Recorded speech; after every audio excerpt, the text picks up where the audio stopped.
மேய் எங்க அம்மா வந்தம்மா உள்ள இருக்காங்க. மேய் ஒரு காபி போடுதாமா. என்னடா ஏன் அவள பொண்டாட்டியை தாண்டி தானடா வார காப்பி வேணும் ஓபி வேணும்னு விலை கேட்டுக்கிட்டு இருக்க. அப்புறம் யார்கிட்டதான் போய் காபி கேட்கறது? பொண்டாட்டியை கேளு, நாங்க வேலை பார்த்துக்கிட்டு இருக்கேன்.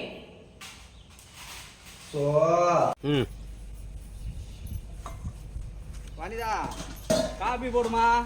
நீங்க விளக்குன பாத்திரத்தெல்லாம் கமுத்திட்டு இருக்கேன், நீங்க போய் காப்பியை போட்டு குடிங்க. என்னது காபி? ஏமா அந்த அம்மாட்ட போய் காபி கேட்டா நான் பாத்திரம் விளக்குறேங்கிற, உங்ககிட்ட கேட்டோம்னா நீ விளக்கி கமுத்திக்கிட்டு இருக்கேங்கிற. யார்கிட்டதான் போய் காப்பி கேட்கறது? யாருக்கிட்ட கேட்டாலும் கிடைக்காது. வாங்க நம்ம போய் காப்பி சாப்பிட போவோம். வாங்க போவோம், நம்ம போவோம். வாரேன். அப்படியாவது ஆமா என் பொண்டாட்டி வாங்கிட்டு வாடா. பொண்டாட்டி கட்டிட்டு வரவா? அடியே நான் இல்ல பொண்டாட்டி கேக்குறியா? என்னது பொண்டாட்டி கட்டிட்டு வரீங்களா? உங்களை எல்லாம் சும்மா சொன்னே. ஹாய் ஃப்ரெண்ட்ஸ், ராஜா தமிழ் யூடியூப் சேனலை சப்போர்ட் பண்ணுங்கள், சப்ஸ்கிரைப் பண்ணுங்கள்.